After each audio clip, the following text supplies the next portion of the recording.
guys, welcome back to my channel. My name is Tina and today it's time for another one of my makeup and murder series. Today we're talking about Velma Barfield. She was born on October 23rd of 1932 and she killed husbands, boyfriends, her mom.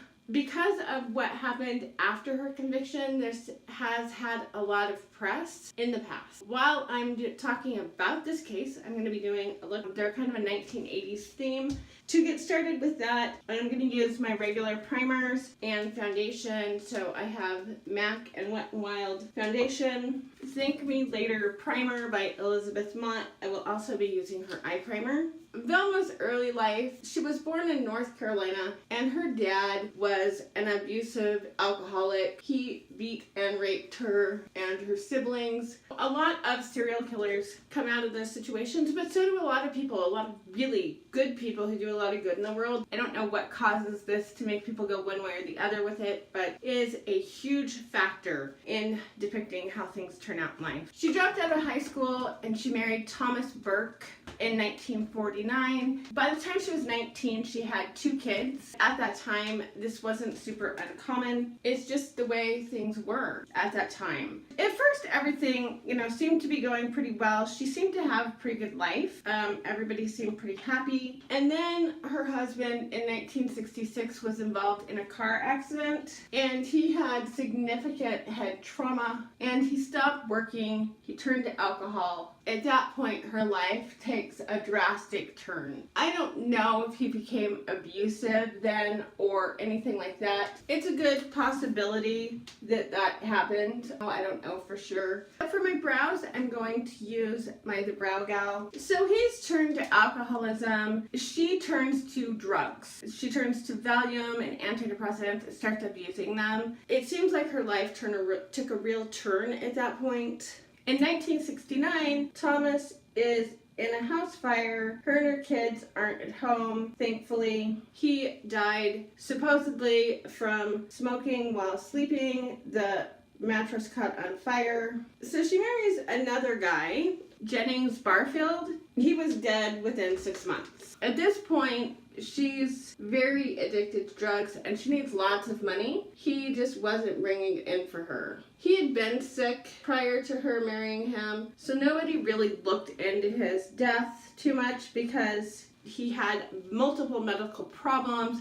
His lungs were a problem. His heart was a problem. He just was a really sick guy. Him dying wasn't like oh my gosh, what just happened? It was kind of oh, poor Velma. She just seems to be losing everybody. So people felt sorry for her. Now she's single again and she's forging checks and stealing. And she gets in trouble for this at some point during all this and ends up in jail for a while over forging checks. She was forging checks of her mom's, just multiple people. She was taking advantage of them. In 1974, her mom, Lillian Bullard, I'm sorry, I massacre names all the time. I'm really sorry about that. She got really sick and she had diarrhea, was throwing up uncontrollably during the summer, and she got better. So nobody, they all thought she had like some sort of flu or something. Well, then in December of that year, right around Christmas, she got sick again and she died on December 30th. So I'm going to use a Smashbox Under Eye Primer. But she also was older, and again, nobody really thought too much of it. It just was one of those things that happens. She's still addicted to drugs really badly. She ends up as a caretaker in 1976, caring for John Henry Edwards and Dolly Edwards. So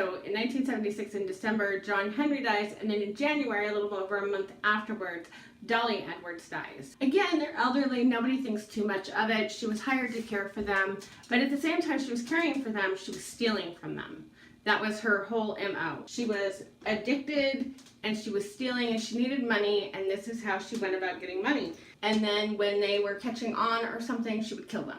Okay, so I'm going to use my Mickey Mouse set for contour. All of her victims had been elderly or infirmed in some way. Nobody really noticed. People would comment, oh, poor Velma, everybody around her is dying and things like that, but nobody thought anything of it. It wasn't like they were like suspicious of her at all, because she seemed just like a caring mom, caretaker, and they just didn't notice. And that happens a lot in female serial killers. So then in 1977, Velma takes another caretaking job, this time for Richard Lee. And again, he's an elderly man, and again, you know, she's still addicted to drugs. He starts experiencing gastritis and stomach issues, and the same thing that her mom had experienced, and the same thing the Edwards had experienced, and it's just following the same pattern. So he dies on June 4th of 1977. By 1977, though, she started up a relationship with a new person. His name is Stuart, and they were pretty seriously involved. One day, he finds out that she had been in prison for her check forgery problem and stealing, and he didn't know this, so he got really upset about it. So I'm just using the Wet n Wild. This is just a base shade for me. It's one of my favorites. And then I'm going to go into this Mickey Mouse palette, and I'm going to take this terracotta shade right here. I'm going to put that in my outer V and outer corner. So he's been dating her, and he finds this out, and of course he's upset about it, because you think you know somebody, and then you find out they've been in prison, you're going to have questions. Well, she freaked out. For whatever reason, she completely freaked out about the whole thing, and she poisons him. This time, though, when she poisons somebody, it doesn't go unnoticed. His family is not buying that this was some sort of accident. You know, he starts throwing up, having all the same symptoms of her other victims, but because he wasn't old and he wasn't infirmed, it really threw up some red flags for his family.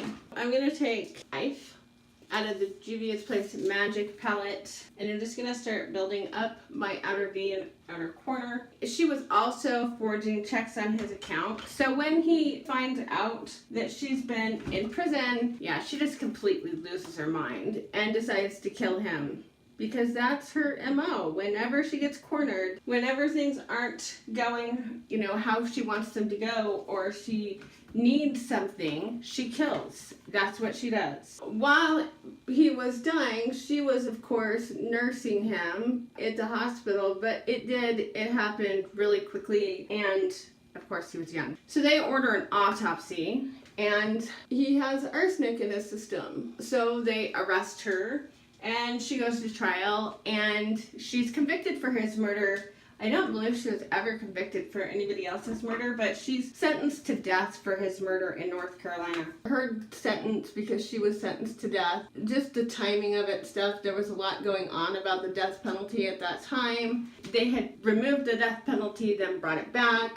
Some famous people got really involved in her case, partly because while in prison, she turned into this mentor person who really helped other inmates. They called her the Angel of Death Row, just things like that. It brought up a lot of questions, the same questions people always have about the death penalty and whether or not we should be implementing it or not. So I just got this palette from BoxyCharm. It's the Reina del Cabre palette, and they have this beautiful blue in here, and I'm just going to put that on my lid. For a long time, nothing happens because the death penalty is pretty controversial. So November 2nd, 1984, she is executed. I'm going back into the Magic palette, and I'm just going to pick up this very light blue to put on my inner corner. This is my ColourPop concealer. I'm trying it out. I just got it. One of the things is she went to all her victims' funeral. This creates a lot of debate amongst people. Why did she go to their funerals? I don't necessarily think it was remorse at all. I think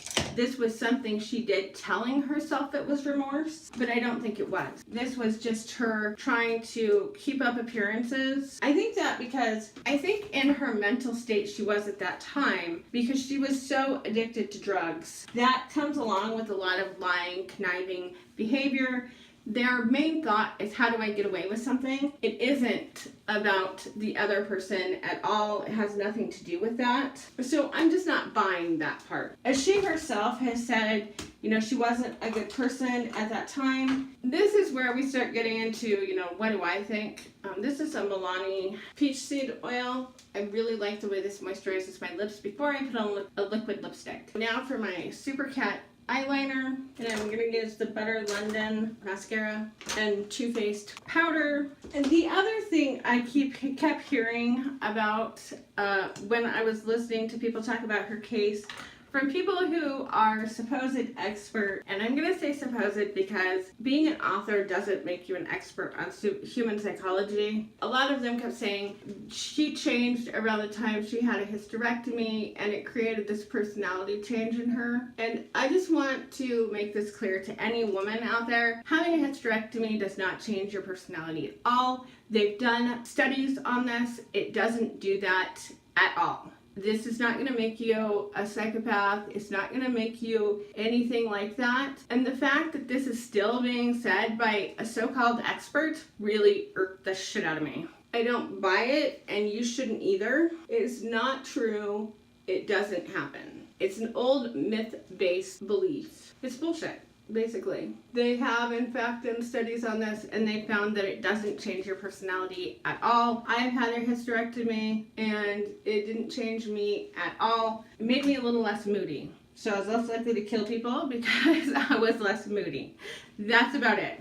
I don't think she was a psychopath at all. I do think that she was what we refer to as a drug-induced psychopath, because, and there's still, and that term, by the way, it's also called antisocial disorder and other things like that. I don't even know if you could look that term up right now and find anything on it, because it is one of those things that's still very much in debate. We know that it happens. We know that drugs make people do terrible things, but there's a lot of debate about why that is still. But that was the closest thing I could find to what I think was going on with her. Because once she got in prison, she changed back to probably who her regular personality was. This dark monster was inside her and had probably been there, but we all have multiple facets to our personality. That's not anything unusual or different. I just think for her, you know, it was all about getting these drugs to sort of dull all of the pain she felt from her past. Once you become an addict, you're an addict, and that's what you live by. I have this Ofra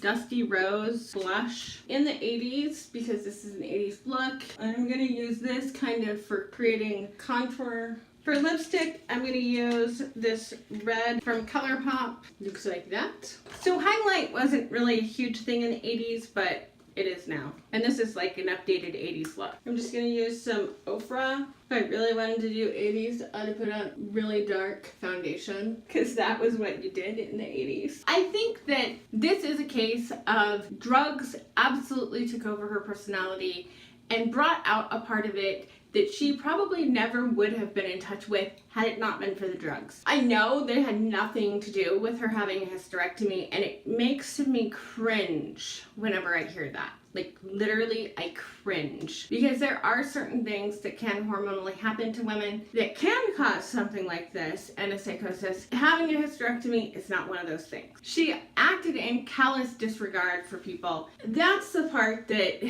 is why I say I agree with the idea that it was a drug-induced psychopathy. It's something that can happen, and if you've dealt with an addict, you may have seen this. We make a lot of excuses for addicts for some reason. You know, there is that debate of whether or not it's a disease or it's a choice. And it's kind of both, which is why it's so difficult to define, because you make the choice to take a drug, but once you've taken the drug, it takes away your choices. And we know that some people have addictive personalities. Did she have an addictive personality? Probably. She had all of the things that lead up to that. Genetically, her father was an addict, so it is entirely possible that she has that genetic predisposition. Then the nurture part comes in and plays a huge part in who we turn into. And unfortunately for her, she turned into a monster, whether or not she meant to or not. And her behavior after she was off drugs shows that maybe she wasn't a monster, but the drugs made her one, which is why not doing drugs, meth and opioids and stuff like that, even those can cause this type of thing to happen to people. They crave it. Your body craves it. It has to have it. and it takes over and erases the part of your brain that says other people matter. I'm gonna finish up my sermon with that. Let me know what you thought of this case, and let me know what you thought of my look. Very 80s. I am kind of loving this blue eyeshadow though. All right, I'll talk to you guys later. Bye!